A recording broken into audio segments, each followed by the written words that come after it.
Hello traders, welcome. നമ്മുടെ end of day chart അനാലിസിസിലേക്ക് സ്വാഗതം. നമുക്ക് തുടങ്ങാം. അതിന് മുൻപായിട്ട് എന്താണ് ഈ end of day analysis just ബ്രീഫായിട്ടൊന്ന് പറയാം. അതായത് നമ്മളൊരു പ്രൈസ് ആക്ഷൻ ട്രേഡർ ആണെങ്കിൽ ഇന്ന് നിഫ്റ്റിയിലും ബാങ്ക് നിഫ്റ്റിയിലും ഉണ്ടായിരുന്ന ട്രേഡ്സ് ജസ്റ്റ് ഒന്ന് എക്സ്പ്ലെയിൻ ചെയ്യുക എന്നുള്ളതാണ്. അതുപോലെ തന്നെ നമ്മുടെ ഈ ചാർട്ട് നിങ്ങളിപ്പോൾ നോക്കുമ്പോൾ ഇതിനകത്ത് കാണുന്ന ഈ ഇൻഡിക്കേറ്റേഴ്സ് ആൻഡ് ഈ ലൈൻ കാര്യങ്ങളെല്ലാം എന്താണെന്നുള്ളത് നമ്മളൊരു ഡീറ്റെയിൽഡ് ആയിട്ടൊരു ഇൻട്രൊഡക്ഷൻ വീഡിയോയിൽ ചെയ്തിട്ടുണ്ട്. നിങ്ങൾ അത് പോയി ഒന്ന് വാച്ച് ചെയ്യുകയാണെങ്കിൽ നിങ്ങൾക്ക് ആ സംശയങ്ങളെല്ലാം മാറി കിട്ടും. നമ്മളിവിടെ അത് എക്സ്പ്ലെയിൻ ചെയ്യുകയാണെങ്കിൽ നിങ്ങളുടെ ഒരുപാട് ടൈം നമ്മൾ എടുക്കേണ്ടി വരും. അതുകൊണ്ടാണ്. ഓക്കെ, അപ്പോൾ നമുക്ക് ബാങ്ക് നിഫ്റ്റി വെച്ച് സ്റ്റാർട്ട് ചെയ്യാം. ഗ്ലോബൽ മാർക്കറ്റ് നോക്കുകയാണെങ്കിൽ ഇന്നലെ ഒരു ബാരിഷ് ആയിരുന്നു. അതുപോലെ തന്നെ ആ ഒരു സെന്റിമെന്റ്സ് തന്നെയായിരുന്നു നമ്മുടെ മാർക്കറ്റിലും ഉണ്ടായിരുന്നത്. അപ്പോൾ ഇന്ന് ബാങ്ക് നിഫ്റ്റി ഓപ്പൺ ചെയ്തത് ആക്ച്വലി പ്രീവിയസ് ഡേ ലോവിന് താഴെയാണ്. പക്ഷെ അതിനുശേഷം ഒരു ബുള്ളിഷ് മൊമെന്റത്തോടു കൂടി മാർക്കറ്റ് മുകളിലോട്ട് വരികയാണ് ചെയ്തത്. പിന്നെ അതുപോലെ നിങ്ങൾ വേറൊരു കാര്യം ശ്രദ്ധിച്ചിട്ടുണ്ടെങ്കിൽ അറിയാം, ഇന്ന് വിക്സ് ഓൾറെഡി പോസിറ്റീവ് ആയിരുന്നു. ഒരു 16 മുകളിലായിരുന്നു ഇന്ത്യ വിക്സ് ട്രേഡ് ചെയ്തുകൊണ്ടിരുന്നത്. അതുപോലെ തന്നെ IB നോക്കുകയാണെങ്കിൽ വളരെ കൂടുതലായിരുന്നു. അതായത് ദാറ്റ് മീൻസ് ഓപ്ഷന്റെ പ്രീമിയം വളരെ കൂടുതലായിരുന്നു. അപ്പൊ ഇന്ന് നമ്മൾ ട്രേഡ് ചെയ്യുമ്പോൾ നമ്മുടെ സ്റ്റോപ്പ് ലോസുകളൊക്കെ ഒന്നും പ്രോപ്പറായി മാനേജ് ചെയ്തില്ല എന്നുണ്ടെങ്കിൽ, അതായത് നമ്മളിപ്പോൾ ഒരു ട്രേഡ് കയറുകയാണെങ്കിൽ വളരെ വലിയ സ്റ്റോപ്പ് ലോസ് വെക്കേണ്ടി വരും. നോർമലി നമ്മളിപ്പോൾ ഒരു 10 പോയിന്റ് ആണ് ഉദാഹരണം ഒരു ഓപ്ഷന്റെ പ്രീമിയത്തിൽ വെക്കുന്നതാണെങ്കിൽ, ഇന്ന് അത് ചിലപ്പോൾ നമുക്ക് ഒരു 12-13 വെക്കേണ്ടി വരും. കാരണം അത്രയും ഒരു പ്രീമിയത്തിൽ ഇൻക്രീസ് ഉണ്ടായിരുന്നു. ഓക്കെ, അപ്പൊ അതൊന്ന് ഇത്തരം ദിവസങ്ങളിൽ നമ്മൾ അതൊന്ന് സൂക്ഷിക്കണം. അത്ര അഗ്രസീവ് ആയിട്ട് ട്രേഡ് പോവാതിരിക്കുന്നതാണ് നല്ലത്. അത്രയും പെർഫെക്റ്റ് സെറ്റപ്പ് വന്നാൽ മാത്രം ട്രേഡ് ചെയ്യാം.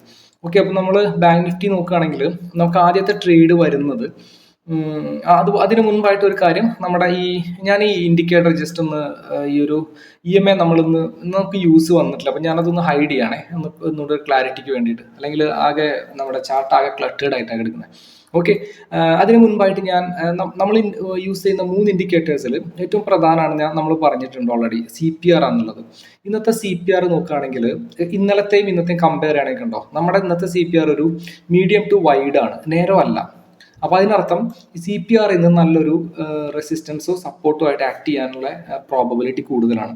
അപ്പൊ നമ്മുടെ ബാങ്ക് നിഫ്റ്റി CPR താഴെയാണ് ഓപ്പൺ ആയതുകൊണ്ട് തന്നെ ഇവിടെ ഈ CPR ഇന്നത്തെ CPRൽ നല്ലൊരു റെസിസ്റ്റൻസ് എടുക്കാനുള്ള സാധ്യത ഉണ്ട്. അപ്പൊ അതന്നെയാണ് നമ്മൾ വെയിറ്റ് ചെയ്തുകൊണ്ടിരിക്കുന്ന ട്രേഡ്. അപ്പോൾ നമുക്ക് ആ ഒരു പെർഫെക്റ്റ് എൻട്രി വന്നത് ഈ ഒരു ക്യാൻഡിൽ ഉണ്ടോ, 10.25 ക്യാൻഡിൽ. ഇത് ബ്രേക്ക്ഔട്ട് ചെയ്യാൻ ശ്രമിച്ചു, പക്ഷെ ബ്രേക്ക്ഔട്ട് ആയില്ല. നിങ്ങൾക്ക് കാണാം ഈ ഒരു മുകളിലത്തെ ഈ ഒരു ലൈൻ കണ്ടോ, ഇതാണ് നമ്മുടെ ടോപ്പ് CPR.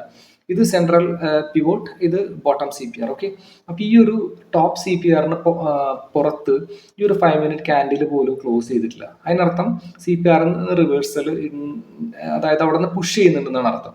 അത് സെയിം തന്നെ നമുക്ക് കാണാം അടുത്തൊരു ക്യാൻഡിൽ നല്ലൊരു ബെയറിഷ് ക്യാൻഡിൽ ആയിരുന്നു. അപ്പോൾ ഈ ഒരു ക്യാൻഡിലാണ് നമ്മുടെ എൻട്രി. ഓക്കെ, ഈ ഒരു ക്യാൻഡിൽ, അതായത് നമ്മൾ CPR റിവേഴ്സൽ എന്ന് പറയും, ഈ ഒരു ക്യാൻഡിൽ ക്ലോസ് ചെയ്യുമ്പോഴാണ് നമ്മുടെ എൻട്രി. ഞാനൊരു ഷോർട്ട് പൊസിഷൻ, അതായത് നമ്മൾ പുട്ട് ഓപ്ഷൻ ആണ് മേടിക്കുന്നത്, ഷോർട്ട് പൊസിഷൻ. പക്ഷെ ഞാൻ പറഞ്ഞല്ലോ ഇന്ന് മാർക്കറ്റ് കുറച്ചൊരു റേഞ്ച് കൂടുതലായിരുന്നു. അപ്പൊ അതുകൊണ്ട് തന്നെ നമുക്ക് ഈ ഒരു നോർമലി നമ്മൾ ഈ ഒരു ക്യാൻഡിലിന്റെ മുകളിൽ, അതുപോലെ തന്നെ CPRന്റെ ടോപ്പ് CPR മുകളിലാണ് നമ്മൾ ഈ ഒരു പോയിന്റിലാണ് നമ്മുടെ ജനറലി നമ്മൾ SL വെക്കാറ്. പക്ഷെ ഇത് നിങ്ങൾ നോക്കുകയാണെങ്കിൽ ഉണ്ടോ, നമുക്ക് സ്പോട്ട് ചാർട്ടിൽ തന്നെ ഒരു 196 അല്ലെങ്കിൽ 200 പോയിന്റ് SL വെക്കേണ്ടി വരും. അത് പ്രീമിയം ചാർട്ടിൽ നോക്കുകയാണെങ്കിൽ വളരെ കൂടുതലാണ്. അപ്പൊ അതിനനുസരിച്ച് നമ്മൾ നമ്മുടെ പൊസിഷനും മാനേജ് ചെയ്യണം, സ്റ്റോപ്പ് ലോസും മാനേജ് ചെയ്യണം. അപ്പൊ നമ്മൾ എന്ത് ചെയ്യാന്ന് വെച്ചാൽ ഇത്തരം സാഹചര്യങ്ങളിൽ നമുക്ക് നമ്മുടെ സ്റ്റോപ്പ് ലോസ് ഇവിടെ കൺസിഡർ ചെയ്യാം. കാരണം നമ്മൾ എൻട്രി എടുക്കുന്ന ഇവിടെയാണല്ലോ. അപ്പോൾ ഈ ഒരു സെക്കൻഡ് CPR അല്ലെങ്കിൽ സെൻട്രൽ പിവറ്റിന്റെ മുകളിൽ നമുക്ക് SL കീപ്പ് ചെയ്യാം. ഓക്കെ, ഇതാണ് നമ്മുടെ SL. അപ്പൊ നമുക്ക് നമ്മുടെ റിസ്ക് മാനേജ്മെന്റ് കറക്റ്റ് ആണ്. അതുപോലെ തന്നെ നമുക്ക് റിസ്ക് റിവാർഡും കറക്റ്റ് ആണ്. കാരണം ഇവിടെ ഒരു പ്രീവിയസ് ഡേ ലോ ഉണ്ട്. അപ്പൊ അവിടെ എത്തുമ്പോൾ നമുക്ക് ഏകദേശം അവിടെ നിന്ന് റിവേഴ്സൽ വരികയാണെങ്കിൽ പോലും നമുക്കൊരു 1.62, അതായത് ഒരു 1:1.5 റിസ്ക് റിവാർഡ് എങ്കിലും കിട്ടും. പക്ഷെ നമുക്ക് ആക്ച്വലി 1:2 റിസ്ക് റിവാർഡ് നമുക്ക് അച്ചീവ് ചെയ്തിട്ടുണ്ട്. കണ്ടോ, ഒന്നില്ലെങ്കിൽ ഈ ക്യാൻഡിൽ നമുക്ക് ബുക്ക് ചെയ്യാം ഈ ഒരു റിവേഴ്സൽ കാണുമ്പോൾ, അല്ലെങ്കിൽ സ്റ്റിൽ വെയിറ്റ് ചെയ്താലും പ്രശ്നമൊന്നുമില്ല. നമുക്ക് അടുത്തൊരു കുറച്ച് സമയം കഴിയുമ്പോൾ ഈ ഒരു ക്യാൻഡിൽ നമുക്ക് 1:2 റിസ്ക് റിവാർഡ് നമുക്ക് അച്ചീവ് ചെയ്തിട്ടുണ്ട്. അപ്പൊ ഇതായിരുന്നു നമ്മുടെ ബാങ്ക് നിഫ്റ്റിയിലെ ട്രേഡ് വരുന്നത്. അതിനുശേഷം നോക്കുകയാണെങ്കിൽ ഇവിടെ S1 പിവട്ടി എന്നാണ് റിവേഴ്സിൽ വരുന്നത് കണ്ടോ. ഇതാണ് നമ്മൾ ഈ പിവറ്റ് പോയിന്റ് ഒക്കെ നമ്മൾ യൂസ് ചെയ്യുന്നത് കണ്ടോ. എക്സാക്ട്ലി അവിടെ നിന്നാണ് റിവേഴ്സിൽ വന്നിട്ടുള്ളത്. അതിനുശേഷം നമുക്കറിയുന്ന പോലെ തന്നെ ഉച്ചയ്ക്ക് ശേഷം 1 മണിക്ക് ശേഷം നല്ലൊരു ബ്രേക്ക് ഔട്ടാണ് നടന്നത്. നമ്മുടെ ഈ ഒരു ലെവലിൽ നിന്നൊക്കെ ബ്രേക്ക് ഔട്ട് നടന്നിട്ട് പോയിട്ടുണ്ട്.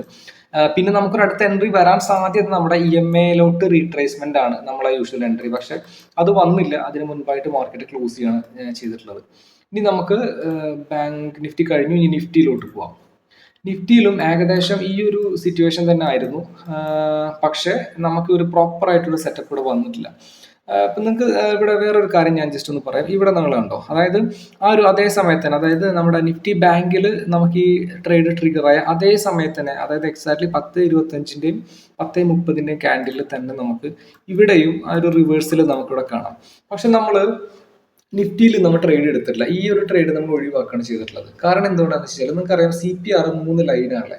അപ്പോൾ ഒന്നില്ലെങ്കിൽ ഇവിടെ നിന്ന് റിവേഴ്സിൽ വരാം, അതായത് ബോട്ടം CPR എന്ന് റിവേഴ്സിൽ വരാം, അല്ലെങ്കിൽ ഇതിന് മുകളിൽ നിന്ന്, അതായത് സെൻട്രലിൽ നിന്ന് റിവേഴ്സിൽ വരാം, അല്ലെങ്കിൽ ടോപ്പ് CPR എന്ന് റിവേഴ്സിൽ വരാം. നമുക്കറിയില്ല എവിടെ നിന്ന് റിവേഴ്സിൽ വരാന്നുള്ളത്. അപ്പോൾ ഈ ഒരു കേസിൽ നമ്മൾ ഇവിടെ ട്രേഡ് എടുക്കുകയാണെങ്കിൽ, അങ്ങനെ ആണെങ്കിൽ തന്നെ നമ്മൾ സ്റ്റോപ്പ് ലോസ് ഇവിടെ വെക്കേണ്ടി വരും. ഓക്കെ, അല്ലെങ്കിൽ അറ്റ്ലീസ്റ്റ് ഇവിടെയെങ്കിലും വെക്കേണ്ടി വരും. കാരണം മാർക്കറ്റ് അഗെയിൻ ഇവിടെ പോയി ഒന്ന് ടെസ്റ്റ് ചെയ്തിട്ട് തിരിച്ചു വരാം, അല്ലെങ്കിൽ ഇവിടെ പോയി ടെസ്റ്റ് ചെയ്ത് തിരിച്ചു വരാം. അപ്പോൾ നമ്മൾ ഇത്രയും സ്റ്റോപ്പ് ലോസ് വെച്ചിട്ട് നമ്മുടെ പ്രോബബിലിറ്റി കുറവാണ്.